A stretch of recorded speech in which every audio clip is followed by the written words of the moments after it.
Hi, my love. Welcome to the Gemma Hanley podcast. My name is Gemma. I'm your host. This is the space where I have honest conversations about overcoming anxiety and overwhelm so that you can calm your nervous system and feel really confident and happy and calm from within yourself. Along the way, I share my own stories of holistically healing 23 years of anxiety and depression myself. And so, if you're a woman seeking answers to perfectionism, people pleasing, burnout, resistance, you may love, you're in the right place. Let's do it. Let's begin. And before we begin, I want to pay my respects and acknowledge the traditional custodians of the land upon which I am recording from, which is the Gubbi Gubbi tribe. And I want to extend that acknowledgement to their elders, past, present, and emerging, as well as anybody of Indigenous or Torres Strait Islander heritage watching this replay. Hello, my love. Welcome back to the potty. I am having such a good time pulling this together now that I have found my groove and am just doing it my way. I am having a little giggle though, because those of you who know a little bit about me will know that tech is definitely not my specialty. And I just did a sound check, a sound test, thankfully. And I was like, why the fuck is this not working? And I hadn't even turned the mic on. So there's hurdles, but we're moving through them at a good pace. I'm going to jump straight into today's episode, which I have titled Before You Set Any 2023 Goals. This is not the episode that I had planned to record for this week, but it's the one that's coming through. So it's the one that I'm recording. I actually had a client ask me inside my group program, Reveal and Rise, this week, are we going to be doing like an end of year review? Are we going to be doing any planning, any goal setting? And when I read it, I immediately just could sense in my body that strategy piece is not the place that I want to be leading from as a coach right now. And I'm going to jump into a little bit more as to why that is in a second.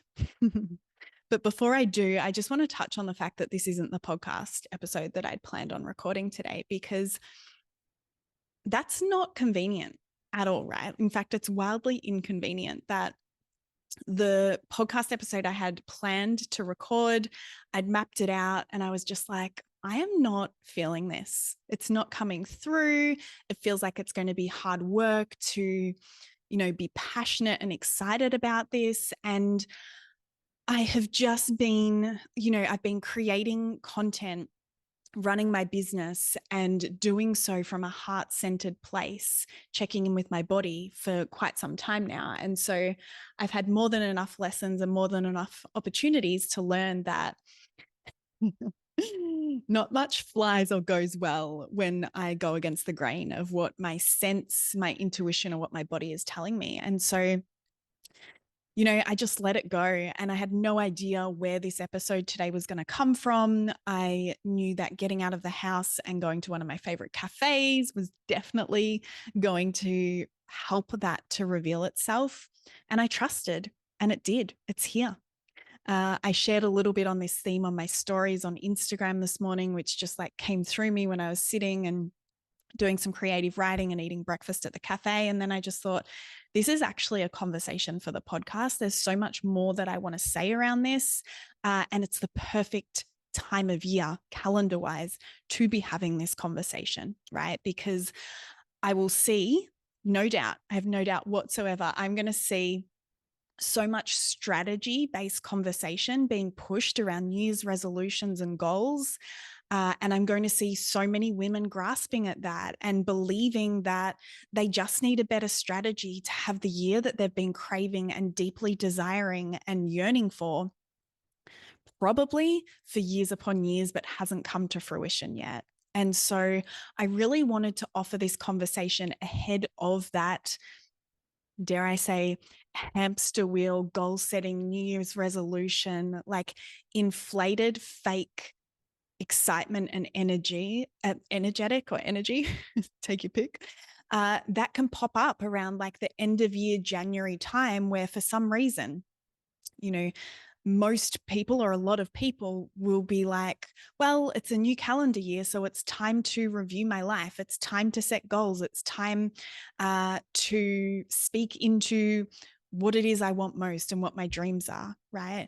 But it's not something that they would otherwise be doing, except that there's this like date in the calendar where most people do it, so they're jumping on the trend of doing that. Now, I'm not suggesting that it isn't a great time of year, and that as a collective, when that energy is going around, it's not something that can be helpful. It absolutely is, right? But we want to make sure that there's more to it than that for you, and that you have permission to hit pause and redesign or change your mind or make significant choices in your life at any point in the year. You don't have to wait until December or January, right? And just because it's December and January doesn't mean you have to do a review, or we should be doing a review of where our goals are at, what our vision for life is, how the year has been, unless that deeply actually feels good for you, right? I'm pretty sure it was last year, so the end of 2021 for me, it just wasn't landing. Like I wasn't in a space where it felt true or necessary to do that deep dive. So I did a little bit of it, but yeah, I've always give myself permission to recreate and reinvent who I'm being and what I'm focusing on and what feels good, and to change my mind and change direction regardless of what time of year it is. So I just wanted to say that part first because there can be a lot of pressure. And so my invitation is for you, if you don't feel on board, or if it doesn't feel good for you to be doing this review just because it's December or January and everyone else is doing it, you don't have to. Yeah. So the reason why I want to have a conversation that goes beyond strategy is because I don't believe the best strategy in the world is what is going to get you results. Yeah. This conversation is not going to be for everyone. Yeah. Just like all of my content. This conversation will be for the women who have set goals in the past. They've felt like they've gotten really clear on what it is that they want. They feel like they've done everything within their knowledge or their awareness to show up and achieve that. Yeah.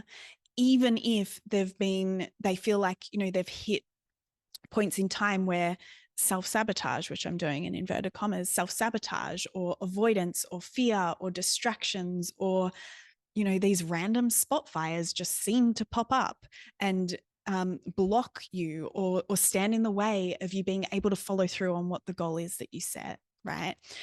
So if you're the woman who has set goals before and you've set them enough times and not seem to be able to follow through on them or get the result enough times, that you're asking bigger questions like, okay, well, I've done the strategy. I've shown up and done like the 5 steps, and I don't have what it is that I deeply desire.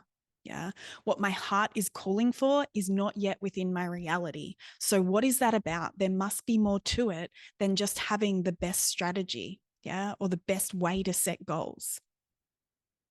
And if you're anything like me, because that was absolutely my experience in the past, part of my past background is that I sold residential real estate. And so I was exposed to coaches and the coaching industry and a very strategy-based approach, quite early in life, in my early 20s.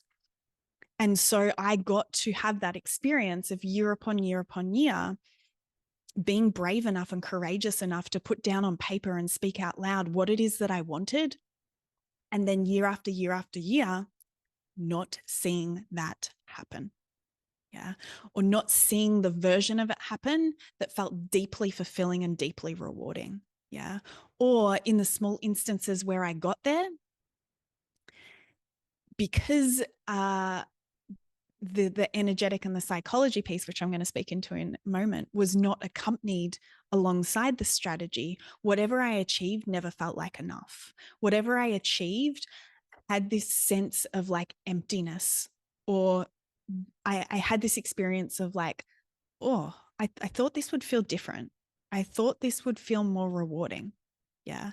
And because of that, I couldn't sit in the celebration and the self-acknowledgement of what I'd accomplished because I needed to chase the next thing.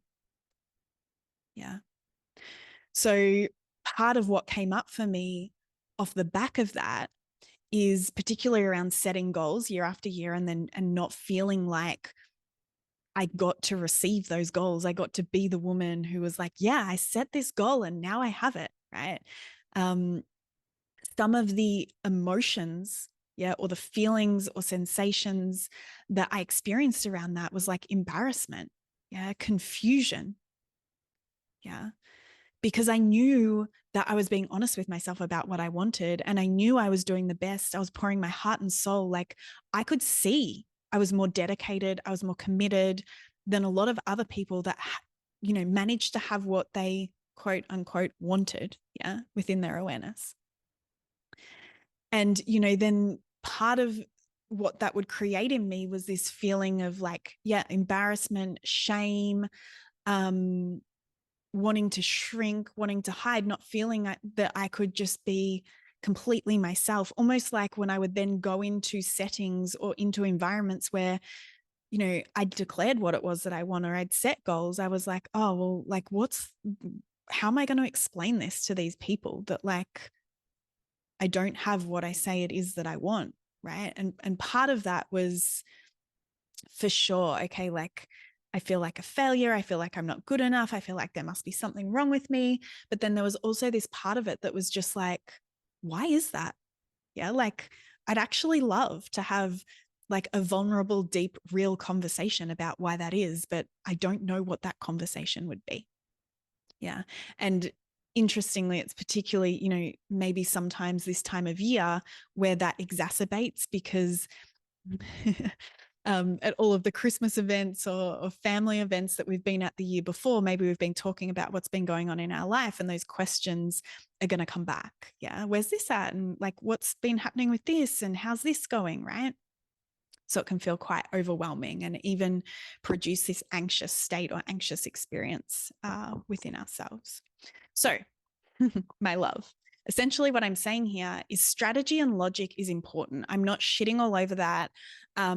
It is a huge part of how I coach. However, it is only 50% of how I coach. It is only half of the piece.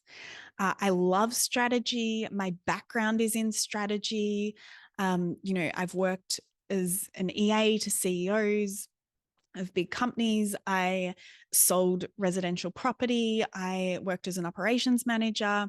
Strategy is my jam. I find it so fucking easy, right? And that was one of the ways it was revealed to me that strategy isn't enough, right? Because I knew I was good at it. I knew I was an expert at it, and I still didn't have what it is that I wanted. And so the other piece to that is our psychology. And for me, when I talk about psychology, I'm talking about what's happening in the body. Yeah. So, yes, what's happening in our neurology for sure.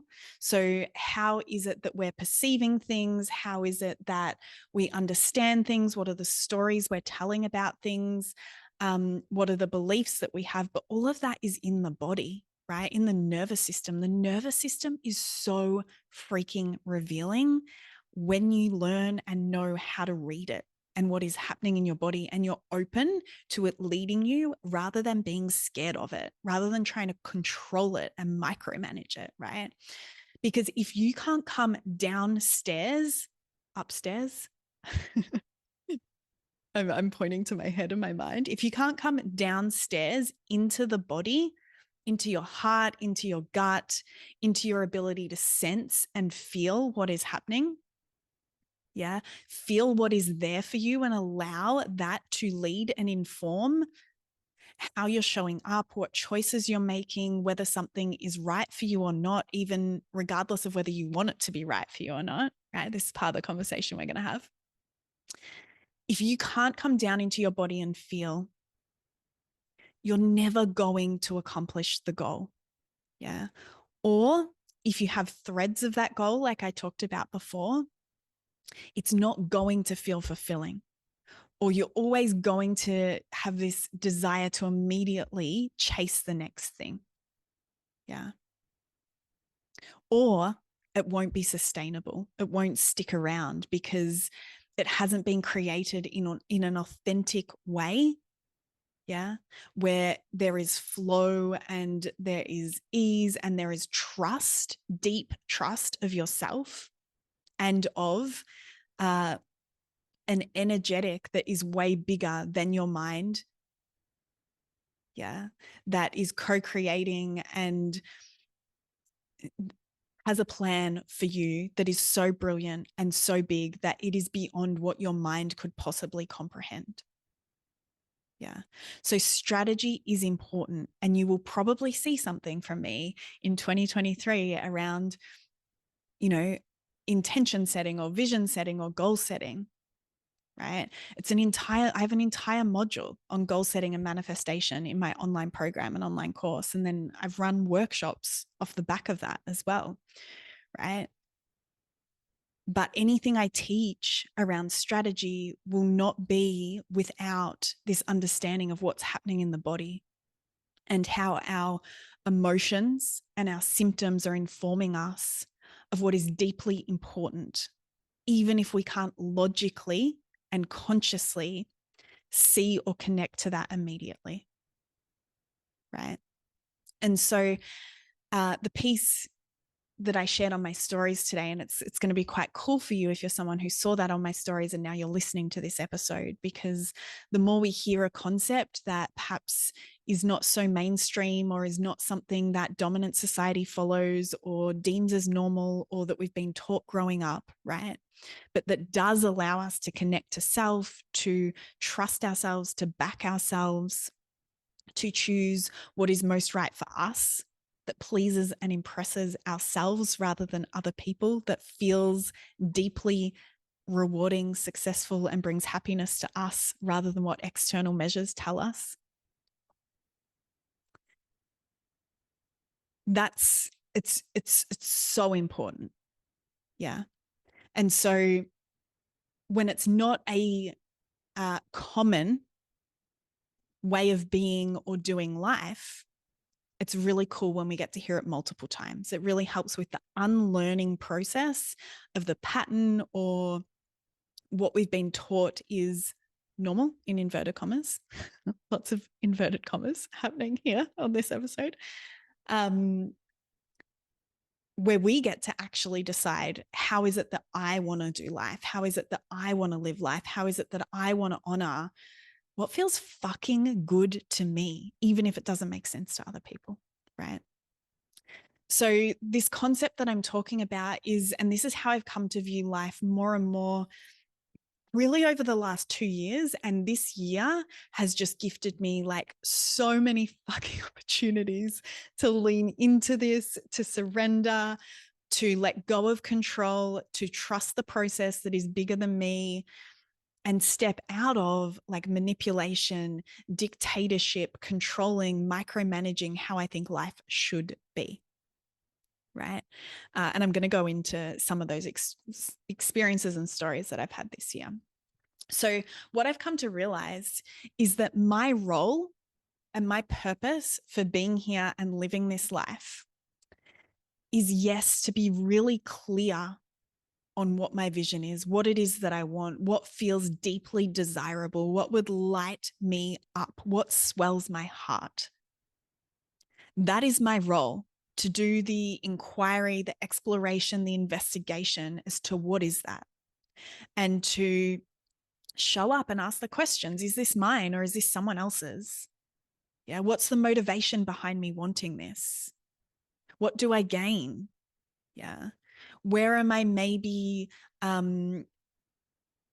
creating or showing up in life to play a character or to play into an identity or to behave in a way that I believe others will love me more and accept me more? And that's actually not congruent, and that's not authentic, and that's not true for what I deeply desire. So like these big game of curiosity, but like stripping away all these layers of maybe conditioning or projections, yeah, or unconscious bias that we've bought into, and we haven't yet up until now taken the time to question, is that mine? Is that for me? Is that what I want? How do I know that? How have I formed that opinion? Have I done the research? Like, am I the one that's asked the questions? Where has my information come from? Yeah. Such powerful work. And that is what I believe my role is, and my purpose is here living this life. Yeah. To be clear on what is true for me, to be clear on what my vision is, to be clear on what I want. Right. And a word that we can use for that is our goals. Right.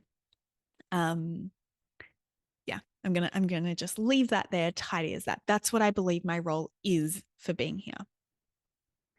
What I do not believe my role is, yeah, what is not mine? It is not my role to then dictate, manage, control, grip onto, try and manipulate how I get to what I want, what I believe that journey should look like. Yeah. So when I go into that space, and I'm human, so I do.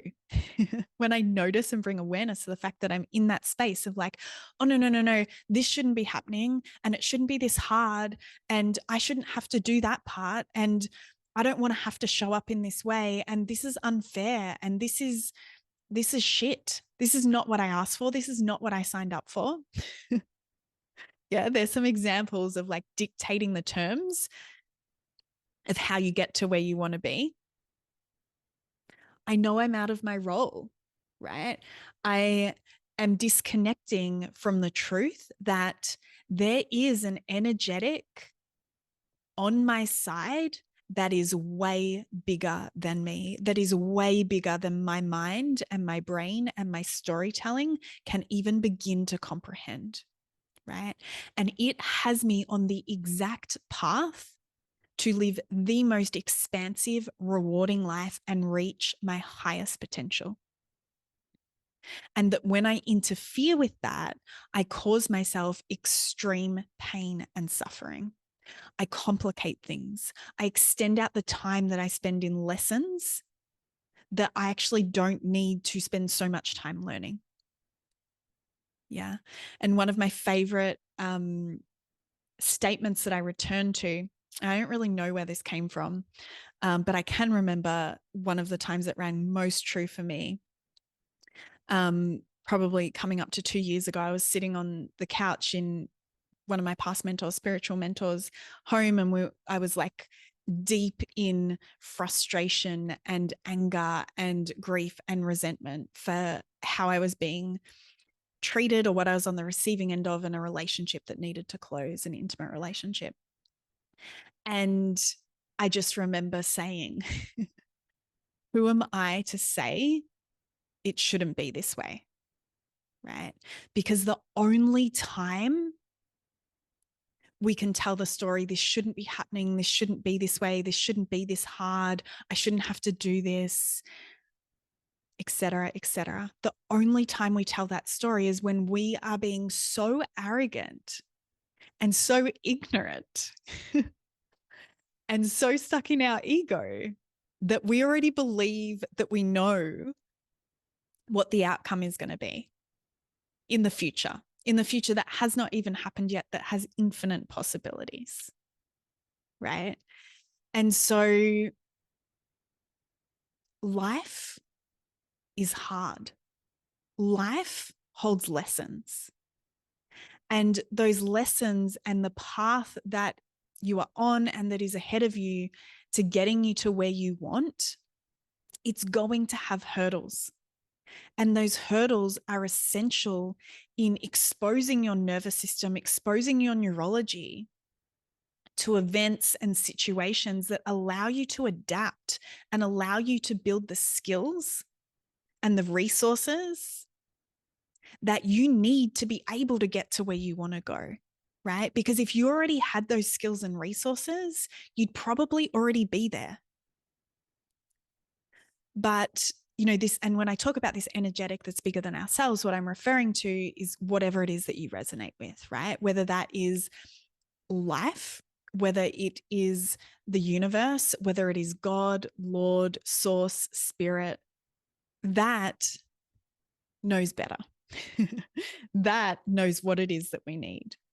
And that is giving us exactly what we need to move through, what will trigger us, what will prompt our growth and evolution, what will ask us to look at what is painful, what needs to be healed, what is unresolved, where we are creating and living out of ego, so that we can learn and dissolve that and become the woman that is equipped and ready to have what it is that we say we want. Yeah. And I'm such a believer in this. And one of the ways I think my belief in this is reflected back is when I look at who I choose to participate with in life, who I value connecting and who I have relationships with. Every single one of them has had their world turned upside down at some point in time, and they've embraced that. And they will stand there today and say they are so grateful it happened, that they wouldn't change a thing, and that it has been instrumental in them improving their life and gaining more happiness and health. And they're also the people that continue to open to chaos being put on their path. Yeah. And of course, I'm going to come back to this, like the human piece, the humanness piece. We can kick and scream, we can resent, we can resist. It's not about whether or not that's happening. It's how quickly do I respond to that? How quickly do I come into my body and feel that and understand that and have compassion for that and move that?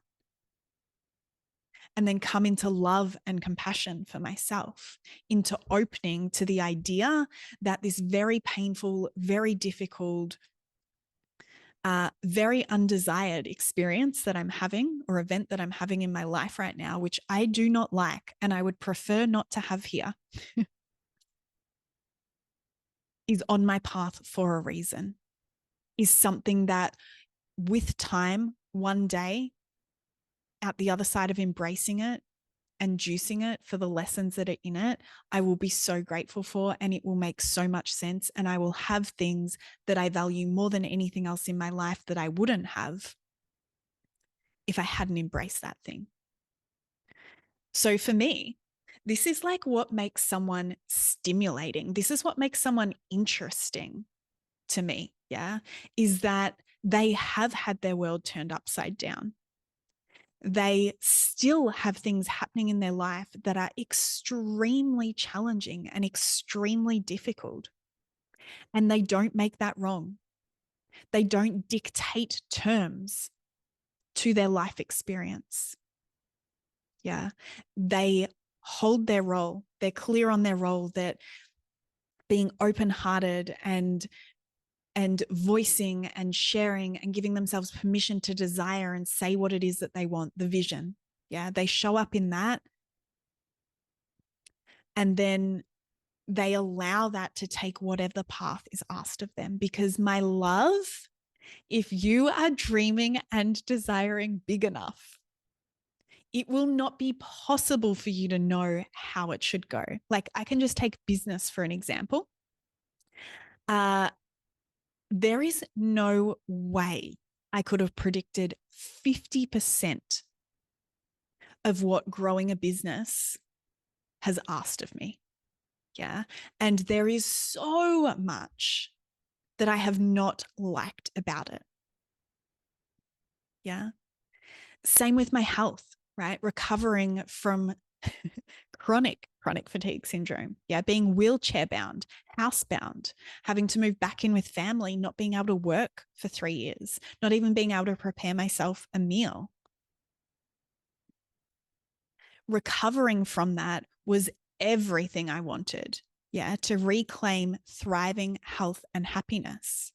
And it asked so many fucking things of me that I had no desire to show up to. But my only role was holding the vision. My only role was honoring my deepest heart's desires, my heart's deepest desires. Right? When we try and dictate and manage and micromanage and say that we know best and that this should be happening and this shouldn't be happening and this is shit and it's not fair, we guarantee staying stuck. We guarantee suffering. Yeah. So I want to talk to you about this past year, 12 months for me. I just want to give you one example of a story of how this has shown up for me. So I think this podcast will go live around the week of next week, which is going to be the 22nd of December, is a date that will feature in next week. That's what I'm trying to say. Which will mark exactly 12 months since I packed up my home, put everything in storage, and began to relocate into state. Now, maybe some parts of that story that you've missed, or maybe I don't know, maybe I haven't even shared it all in this way before, but is that, gosh, that did not look and has not looked and still does not look how I thought it would. Yeah. I have not received what I asked for, inverted commas again, right? And I say inverted commas because here's the thing. On the journey to getting what we want, we will get what we need. And like I said before, that happens because we need to build resilience. We need to build expansion in our nervous system and in our neurology, right? And so we're going to get the lessons we need, which are essential to get us to where we want to be. So, like, if I track back, this plan to move into state for me was, a 5-year plan.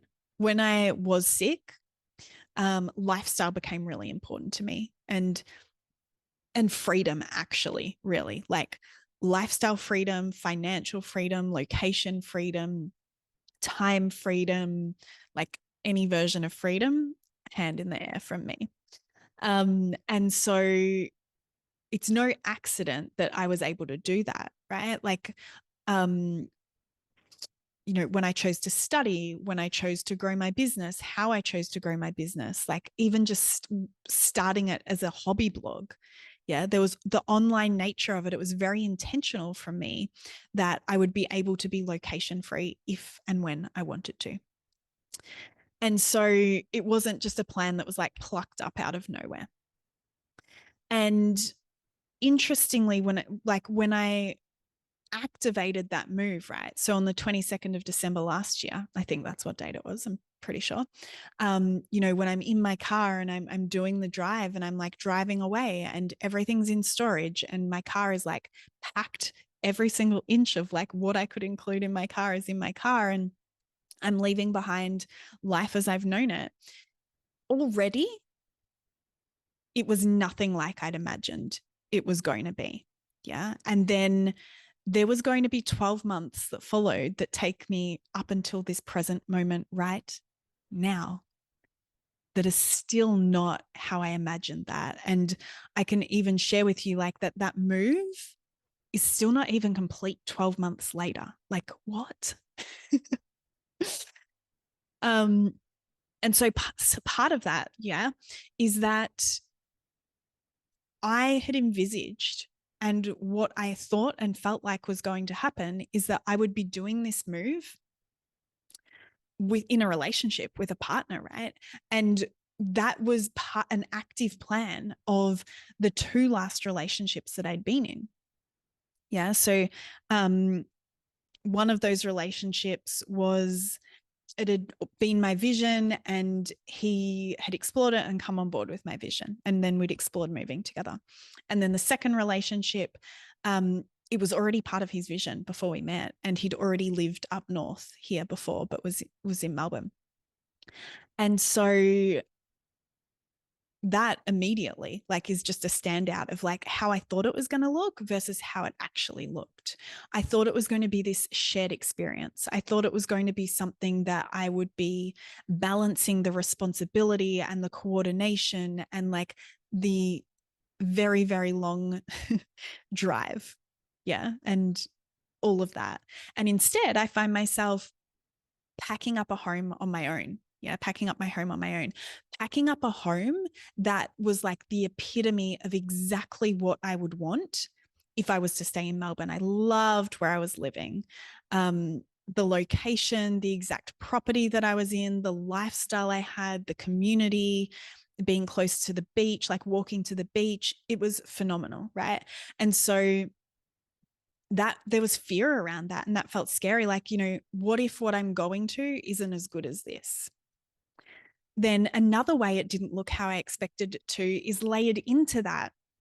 You know, we're amongst lockdowns and restrictions and governments that are just like plucking changes in a moment, in a minute, with like very little lead time and very little predictability. Yeah, other than the consistent thing was it was inconsistent, right? And so, you know, and packing up my life and leaving this home that, like I said to you, ticked every box and felt amazing, if I was to live in Melbourne.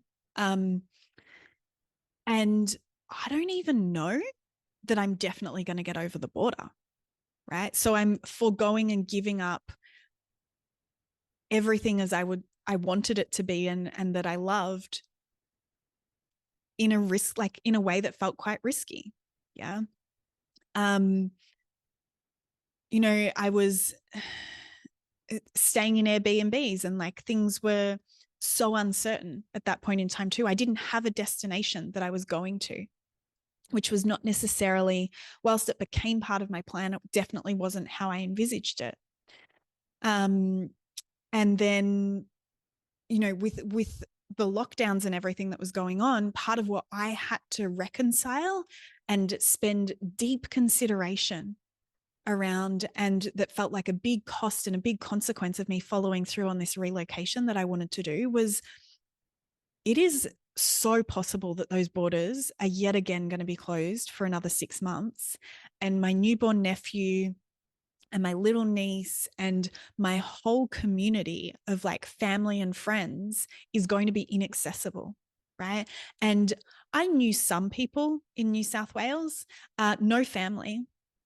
And really, there were only, and I hope I'm saying this right and I'm not going to offend anyone, I think I only had one really good girlfriend and her partner in New South Wales.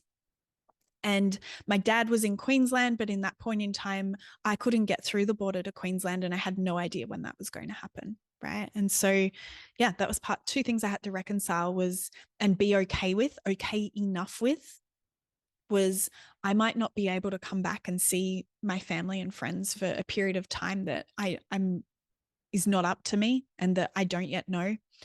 And I don't know where I'm going to live. And Queensland had always been my vision, right? And so am I okay then with settling in New South Wales that moves me further up the coast, is not my highest ideal, and could be some, like, again, I don't have the time frame of how long I would need to spend there, whether I would want to lock into a lease, how much is it going to cost me to do temporary accommodation? All of these questions I had no answers to. Yeah. And so that was part of also how I, like, there was not part of the vision that I had as I like moved through this 5-year plan to make this, you know, goal or this life vision available for myself. The next thing that happened is that I found myself moving on to this. There were so many things. I'm just going to give you the headlines. I moved on to this incredible property, 50 acres in the Northern Rivers hinterland. Stunning, stunning property. And like definitely ticked a lot of what I envisaged and what I thought was going to be.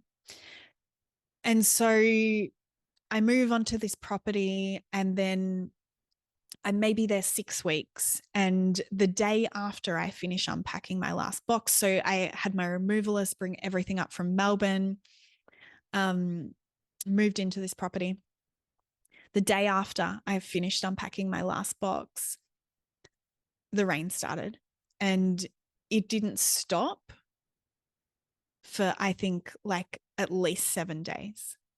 And insane, like devastating, super, super destructive flooding happened, right? Like, I still don't really have words for it. Like, you know, water above the roof of people's homes, roads completely washed away, people losing everything, and no idea when it's going to end. And part of what that looked like for me is that I was confined to my property for 7 days. So the home stayed dry, but the land I was on, the road access completely washed away. So I couldn't get my car in or out. And then for part of that time, even if I could have gotten off my land, the property, the roads didn't have access. Yeah. Internet was gone, phone service was gone, and you just didn't know when it was going to end.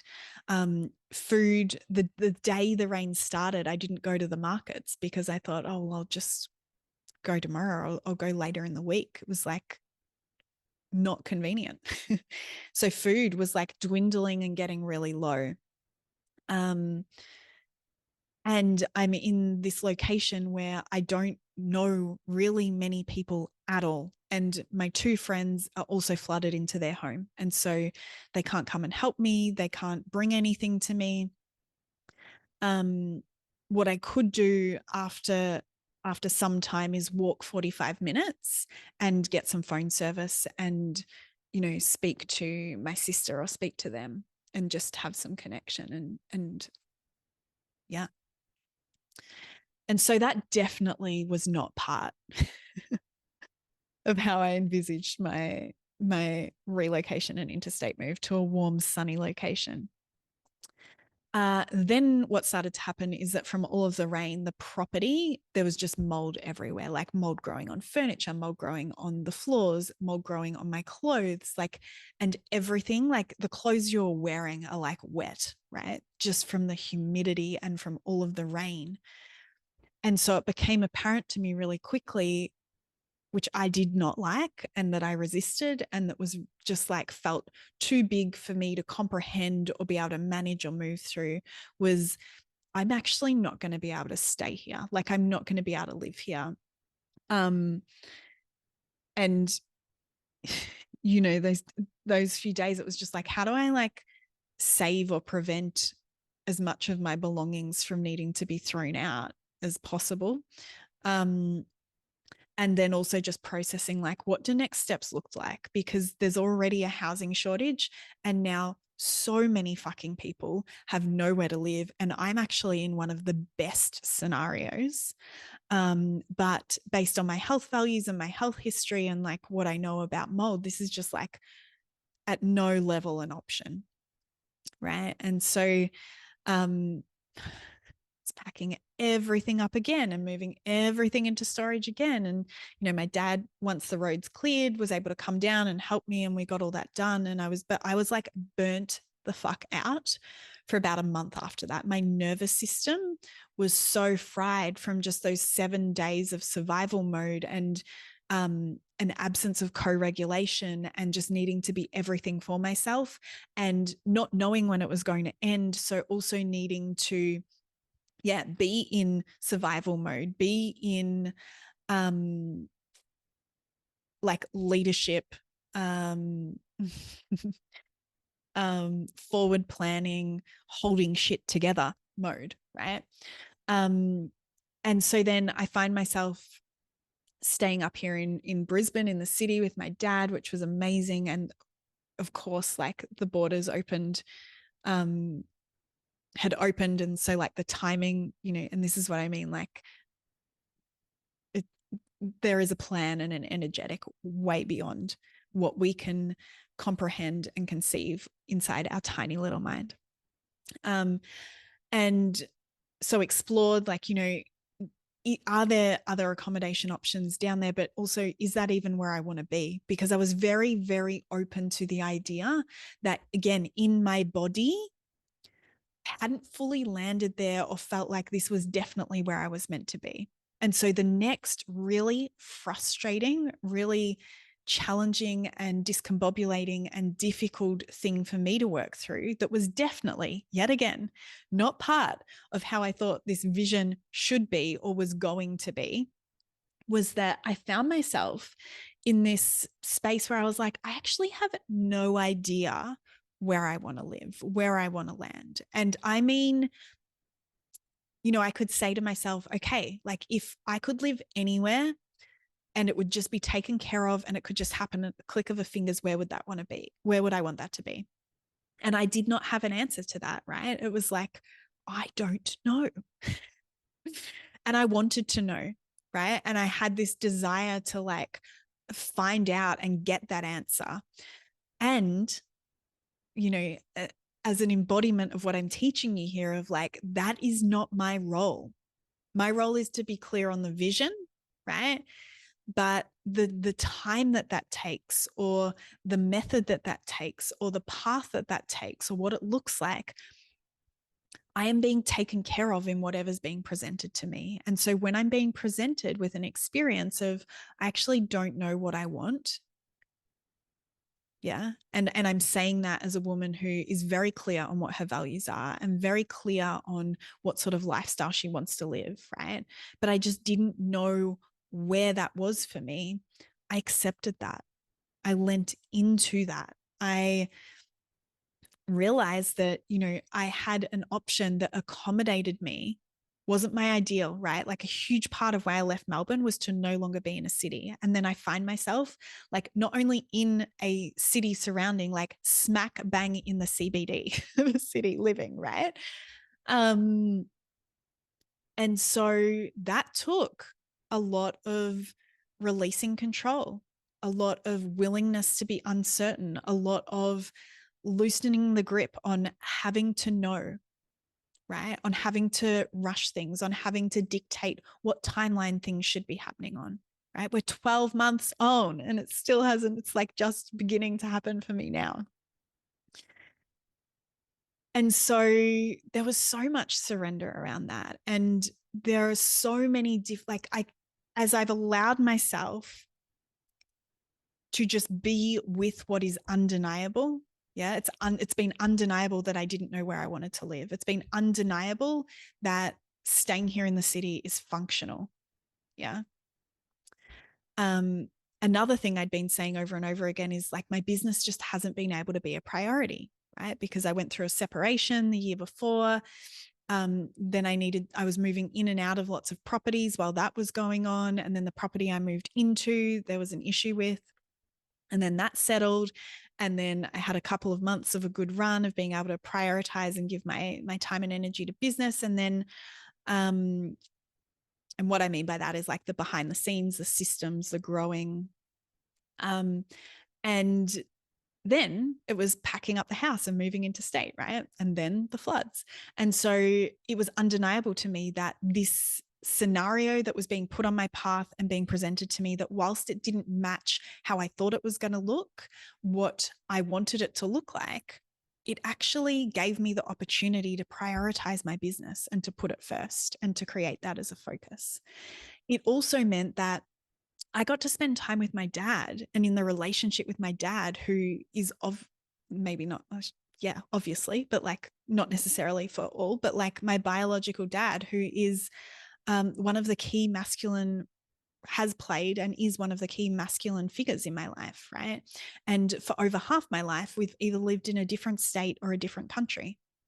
And a lot of the time we've spent together has been like, how can I explain this?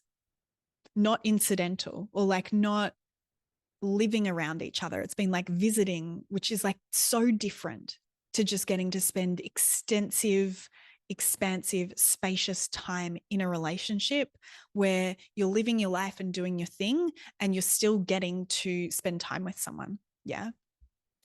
And so that's been amazing. And that has just been something that I can see has been so important for me to getting more of what I want in other areas or different areas of my life, right? And developing more skills and resources within myself. And so where am I at in this story? Let me just ground back in and think about this, where I'm going next. I think that's most of what I wanted to share as of this one area of my life, relocating, moving interstate, as an example of how it certainly has not fucking at all looked like what I wanted it to, what I expected it to, what I thought it would, right? And then, you know, even now where I'm like, it's dropped in and I'm so congruent and I feel so confident and so certain about where I'm going to move to. And I've started the process of looking at property. There was fear around choosing that location, right? Because it's a smaller town location or a smaller area location. Like, is community going to be there for me? Are certain opportunities going to be there for me? Whilst it also, again, being so undeniable from within my body and my nervous system that it is exactly where I'm meant to go, right?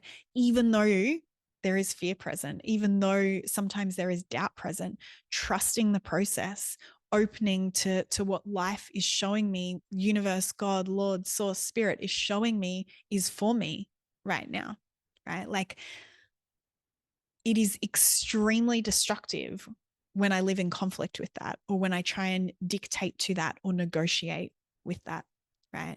And, you know, even like the way the property market is and how it's looking, where I'm needing to like drive up midweek and like I'm going back and forth so much and it's at least a 3-hour round trip, you know, also not ideal and probably not how I thought it was going to look.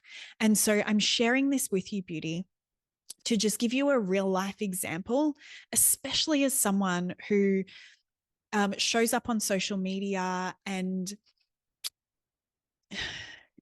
you know, it's just so easy to make assumptions about how someone's life is or who someone is on social media. And this is why I am loving this podcast platform, because I feel like I'm going to be able to share so much more with you around like the short form content that social media allows for, but the broader stuff and more of the story is it's harder to portray through there. But also just to remind you that like nobody on social media is actually obliged to share with you anything they don't feel comfortable sharing. And so to just remind you to check in about what is it, like what assumptions am I making, what stories am I telling, that end up being reasons and excuses as to why my life is harder, why things don't go my way, why things aren't possible for me, based on 5% or maybe even less of insights that you're seeing of other people's lives, not just mine, otherwise as well, right? So that's a huge part of why I wanted to share this story with you. I just think we've just, you know, so well been fed this idea that life shouldn't be hard, that getting what we want shouldn't feel challenging, that if it's right, it should just come to us. If it's not just coming to us, there's something wrong with us. We're broken, we're failing, and it's fucking bullshit. Life is hard, and you get to choose how you respond to that and what you do with that. Yeah. Refusing to realize that what you want will hold challenges, will hold conflict, will hold pain, will hold hurdles. Refusing to acknowledge that is going to cause pain and suffering. And here's the other thing, my love. It is not possible for you to respond to like chaos or a painful event that's going on in your life or experience that's happening in your life if you're refusing to acknowledge the reality around it and what is actually happening there. Like, we can't respond to what we're not acknowledging. So if we're not being honest about the whole story, about all of the facts, about all of what's going on, yeah, if we're just wanting to like crop this one small part of our reality and like believe that that is the whole reality and there's not more pieces to it because we don't like what those other pieces might mean, then we're operating from a false narrative. We're not even living in reality. And the only place you can create meaningful, lasting, sustainable change in your life is when you're in touch with reality. Yeah. And so I want to leave you with a couple of questions. I'm also going to leave you with, I'm going to put a link in the show notes to one of like, I love Trevor Hall. I think I've said it before, I'll say it again. I feel like it should be mandatory for all of us to listen to an hour of Trevor Hall a day. I feel like the world would just be such a kinder, more unconditionally loving, accepting, compassionate place. There is one song that just randomly came on, randomly as random can be when I listen to him all the time.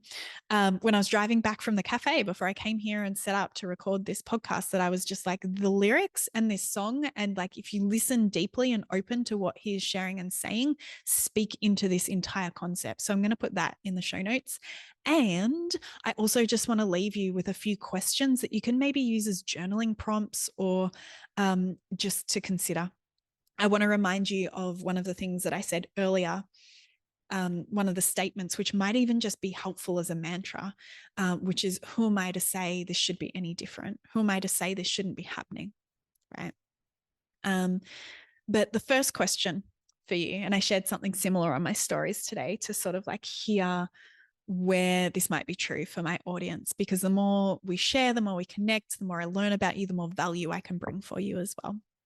The first question is, where are you sensing or feeling growth is required for you right now, but you don't like it? And because you don't like it, maybe you're denying it or you're ignoring it.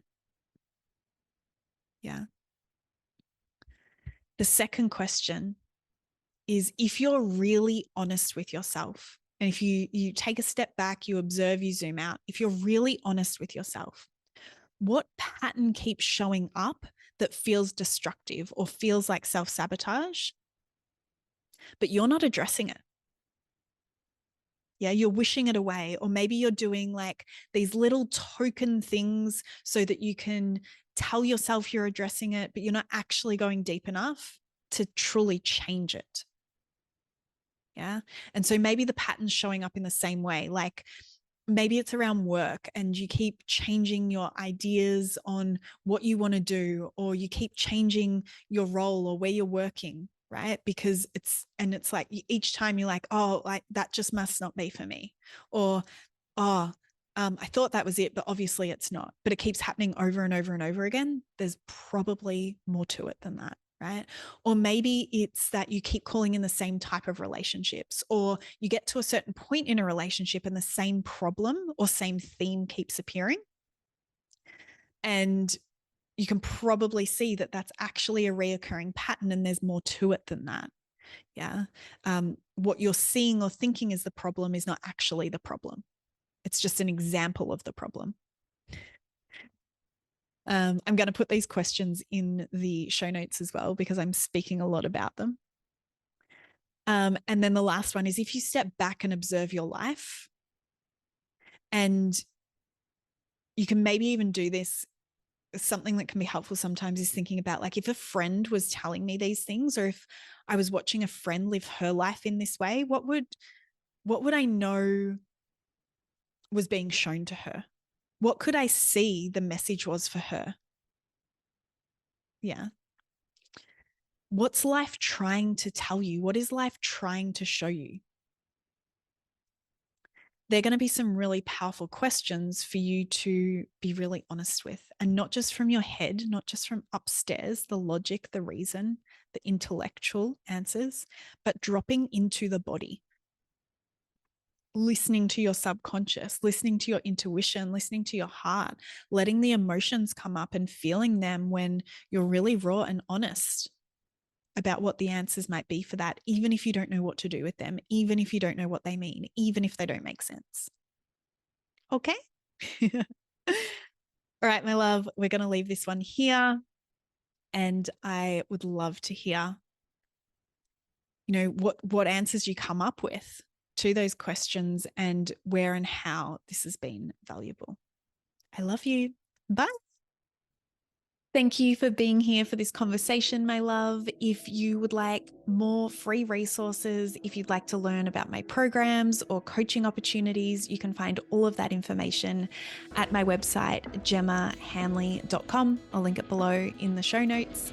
And if you would like to connect daily, head over and find me on Instagram. My handle there is Gemma E. Hanley, and I reply to all of my DMs there personally. If you enjoyed this episode and found it valuable, please share it with someone. You never know who needs to hear one little thing to take their day from feeling stuck and heavy to light and free. See you on the next one.